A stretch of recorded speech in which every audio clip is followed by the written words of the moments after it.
Assalamualaikum warahmatullahi wabarakatuh. Perkenalkan, nama saya Novia Afifatur Rahmah dengan NIM 1264062121113 dari kelas MKS 1C. Pada kesempatan kali ini saya akan membacakan jawaban ujian akhir semester ganjil studi Al-Quran Hadis. Baik, langsung saja pertanyaan yang pertama. Profesor Dr. Mana Al-Katan membagi jenis-jenis qiraat menjadi 4, diantaranya yaitu qiraah mutawatirah, qiraah ahad, dan qiraah sadadah. Sedangkan Dr. Muhammad bin Alawi Al-Maliki dalam kitabnya Zubaidah Al-Itqan fi Ulum Al-Quran menyampaikan bahwa Imam Al-Jaziri mengelompokkan qiraah dalam 5 bagian, yaitu qiraah mutawatirah, qiraah masyhur, qiraah ahad, qiraah sad, dan qiraah maudhu. Simpulkan dari pengelompokan tersebut menurut hemat Anda dan sertakan contoh dari masing-masing pembagian qiraah tersebut. Jawabannya yaitu macam-macam qiraah. Yang pertama, qiraah mutawatirah, yaitu qiraat yang diriwayatkan oleh sejumlah periwayatan yang banyak. Dari periwayatan yang banyak ini sehingga mereka tidak mungkin sepakat untuk berdusta. Contohnya yaitu qiraat sabah. Yang kedua, qiraat masyhur. Qiraat masyhur adalah qiraat yang sanadnya sahih yang diriwayatkan oleh orang banyak, akan tetapi tidak sampai tingkatan mutawatir. Contohnya yaitu qiraat asyarah. Yang ketiga yaitu qiraat ahad. Qiraat ahad yaitu qiraat yang memiliki sanad sahih tetapi menyalahi tulisan mushaf Utsmani dan kaidah bahasa Arab, tidak memiliki kemasyhuran dan tidak dibaca sebagaimana ketentuan yang telah ditetapkan. Contohnya yaitu qiraat yang diriwayatkan Al-Hakim. Yang keempat yaitu qiraat syadz atau menyimpang. Qiraat syadz adalah qiraat yang sanadnya tidak sahih. Contohnya yaitu qiraat makalah yaumaddin. Yang kelima yaitu qiraat maudhu. Qiraat maudhu adalah qiraat yang dinisbatkan kepada seseorang tanpa asal usul yang pasti atau tidak sama sekali. Contohnya yaitu qiraat al-Kazani. Pertanyaan yang kedua. Bagaimana metode penyampaian qiraah menurut Dr. Muhammad bin Alawi Al-Maliki? Jelaskan. Metode penyampaian qiraah menurut Dr. Muhammad bin Alawi Al-Maliki ada 8. Di antaranya yaitu yang pertama, mendengar langsung dari guru atau al-sima. Kedua, membacakan teks atau hafalan di depan guru atau biasa disebut al-qiraah a'la al-syaikh. Yang ketiga, melalui ijazah dari guru kepada murid. Yang keempat, guru memberikan sebuah naskah asli kepada muridnya atau salinan yang dikoreksinya untuk diriwayatkannya, atau al-munalah. Yang kelima yaitu guru menuliskan sesuatu untuk diberikan kepada muridnya atau biasa disebut mukatab. Yang keenam, wasiat dari guru kepada para murid-muridnya. Yang ketujuh, pemberitahuan tentang qiraah tertentu atau al-i'lam. Dan yang kedelapan adalah hasil temuan atau al-wijadah. Pertanyaan ketiga. Dalam hadis terdapat istilah sanad, matan, perawi, dan mukharij. Berikan contoh dari masing-masing istilah tersebut dari hadis sahih. Kemudian berikan alasan hadis tersebut bisa dikatakan sahih. Contoh hadis sahih. Muhammad bin Ubaid Al-Ghubari menyampaikan kepada kami dari Abu Awanah, dari Abu Husain, dari Abu Soleh, dan dari Abu Hurairah, Rasulullah Shallallahu Alaihi Wasallam bersabda, siapa saja yang sengaja berdusta akan diriku, hendaklah ia menempati bangkunya di neraka. Hadis riwayat Muslim.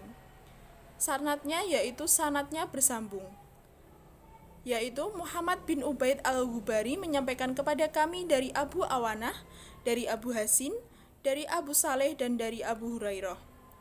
Matannya yaitu siapa saja yang sengaja berdusta akan diriku, hendaklah ia menempati bangkunya di neraka.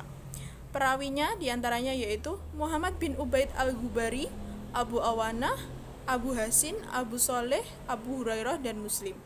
Mukharijnya yaitu Muslim. Hadis tersebut dikategorikan hadis sahih karena sanadnya bersambung, diriwayatkan oleh rawi yang adil dan dabit, serta tidak ada kejanggalan. Pertanyaan keempat. Buatlah pemetaan dari sejarah perkembangan hadis sejak zaman Rasulullah hingga masa tabi'in. Sejarah perkembangan hadis terdapat 3 masa, di antaranya yaitu masa Rasulullah, masa Khulafaur Rasyidin, dan masa tabi'in. Yang pertama, masa Rasulullah. Hadis pada masa ini dikenal dengan Asyr al-Wahyu wa al-Ta'win, yakni pada masa turun wahyu dan pembentukan masyarakat Islam. Wahyu yang diturunkan Allah kepada Nabi yang dijelaskan melalui perkataan, perbuatan, dan takrirnya, itulah yang disebut hadis. Pada masa Khulafaur Rasyidin terdapat beberapa khalifah-khalifah, di antaranya yaitu masa Abu Bakar As-Siddiq dalam periwayatan hadisnya sangatlah berhati-hati. Kemudian masa Umar bin Khattab juga sangat berhati-hati dan menolak keras memperbanyak periwayatan hadis. Masa Utsman bin Affan sudah lebih banyak periwayatan tetapi tetap dengan hati-hati. Dan yang terakhir yaitu masa Ali bin Abi Thalib. Pada masa Ali bin Abi Thalib ini terjadi persengketaan yang sangat besar.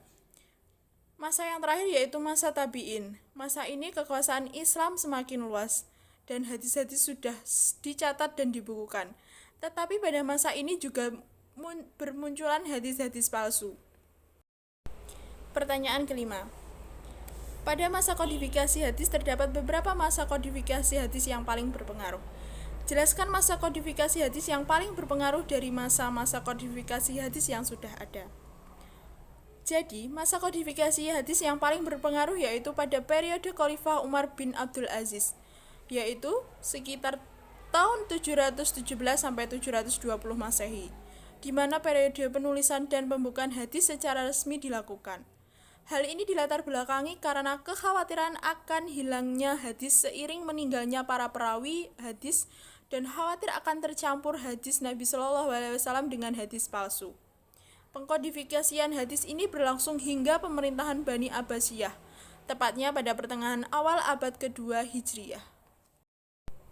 Pertanyaan ke-6. Pembagian hadis dari segi kualitas dapat dibagi menjadi 3, yaitu hadis sahih, hadis hasan, dan hadis dhaif. Berikan contoh dari hadis sahih, hadis hasan, dan hadis dhaif, dan berikan alasan mengapa dapat dikategorikan sahih, hasan, dan dhaif. Berikut adalah contoh hadis sahih. Telah menceritakan kepada kami Abdullah bin Yusuf, ia berkata, telah mengabarkan kepada kami Malik dari Ibnu Syihab dari Muhammad bin Jubair bin Mat'ami dari ayahnya, ia berkata, aku pernah mendengar Rasulullah SAW membaca dalam sholat maghrib surat At-Tur, hadis riwayat Bukhari. Alasan hadis tersebut sahih yaitu yang pertama, sanadnya bersambung karena semua rawi dari hadis tersebut mendengar dari gurunya. Yang kedua, semua rawi pada hadis tersebut dobit. Dan yang ketiga, tidak syaz karena tidak ada pertentangan dengan hadis yang lebih kuat serta tidak cacat. Selanjutnya yaitu contoh hadis hasan.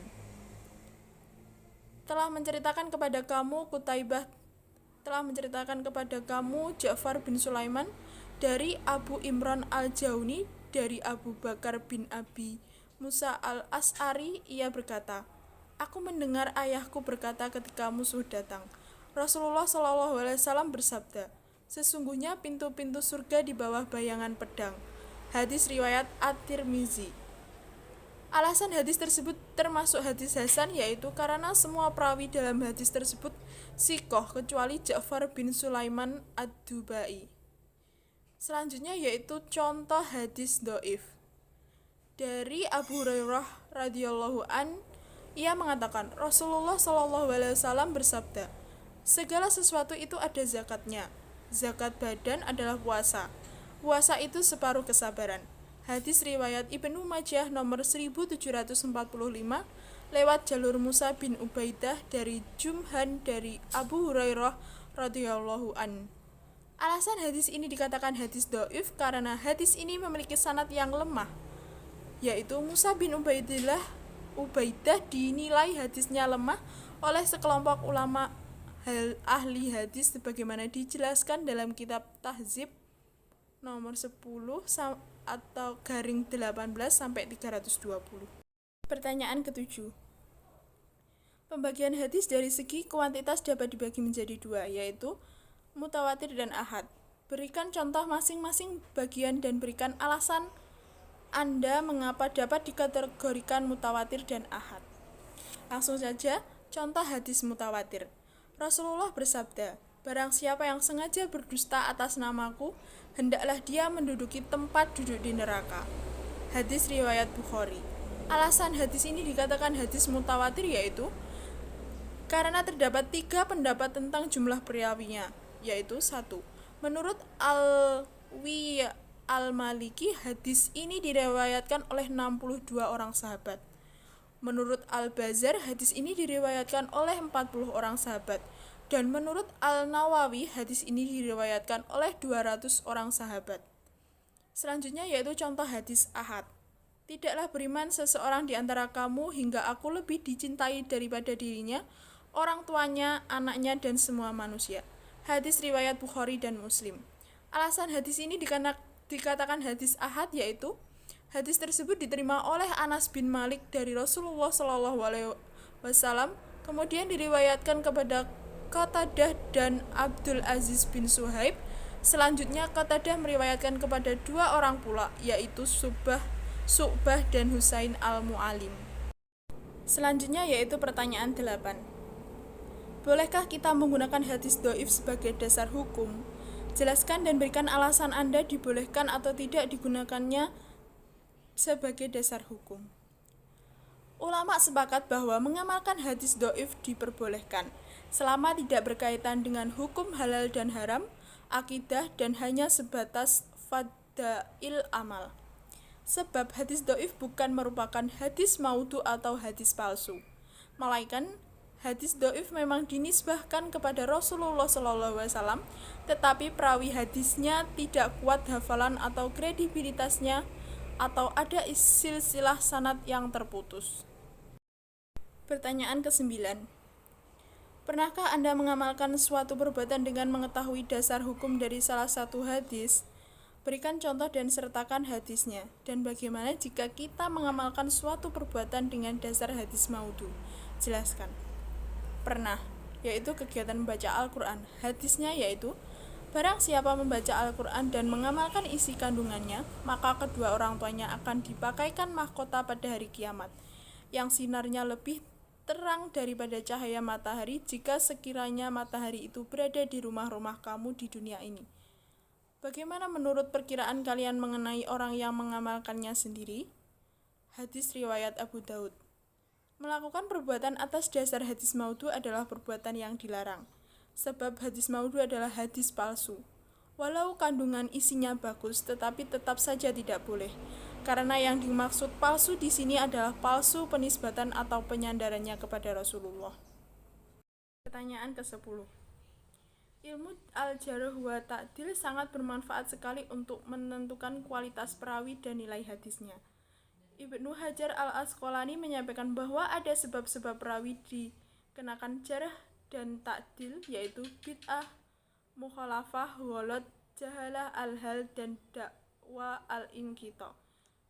Berikan contoh dari sebab-sebab tersebut yang mungkin bisa diambil dari beberapa perawi yang masuk di jarh wa ta'dil, dan berikan pendapat Anda tentang jarh wa ta'dil, apakah termasuk ghibah, karena di dalamnya membahas tentang kekurangan-kekurangan yang ada pada perawi yang terfokus pada hadis yang disampaikan. Jelaskan. Sebab-sebab perawi dikenakan jarh wa ta'dil yaitu bid'ah atau melakukan tindakan tercela di luar syara. Contoh sebab: periwayat hadis Al-Walid Ibnu Kasir Al-Mahzumi. Dalam hal periwayatan hadis dianggap dipercaya, namun ada tuduhan bahwa ia adalah pengikut aliran ibadah, yaitu sebuah sekte dari Khawarij yang didirikan Abdullah ibnu Ubaid dari Khawarij. Selanjutnya yaitu mukhalafah atau menyalahi periwayat yang lebih sikot. Contoh sebabnya yaitu apabila terdapat sifat berlawanan tentang sifat rawi dari segi dobitnya dengan rawi lain yang lebih kuat dan tidak dapat disatukan.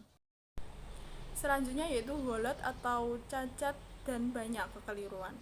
Contoh sebab: munculnya hadis maudhu atau hadis palsu atau perawi yang sering berbohong, yaitu muttaham bil al-kazab dalam kesehariannya, namun tidak diketahui apakah dia berbohong dalam periwayatan hadisnya. Selanjutnya yaitu jahalah al-hal atau tidak diketahui identitasnya. Contoh sebab: salah satu penyebab jahalah al-hal adalah banyaknya identitas atau penyebutan perawi seperti Muhammad bin Al-Sa'id bin Bisir al-Kalbi, Sebagian menasabkan kepada kakeknya hingga disebut dengan Muhammad bin Bisir, sebagian lagi menyebutnya dengan nama Hamad bin Al-Said. Yang terakhir yaitu dakwah al-inqita atau terdakwa terputus sanadnya. Contoh sebab keguguran sanad pada hadis mu'allaq dapat terjadi pada sanad yang pertama, pada seluruh sanad atau pada seluruh sanad selain sahabat. Seperti hadis berikut yang gugur sanad pertama saja. Nabi Muhammad SAW bersabda, Allah itu berhak untuk dijadikan tempat mengadu malu daripada manusia.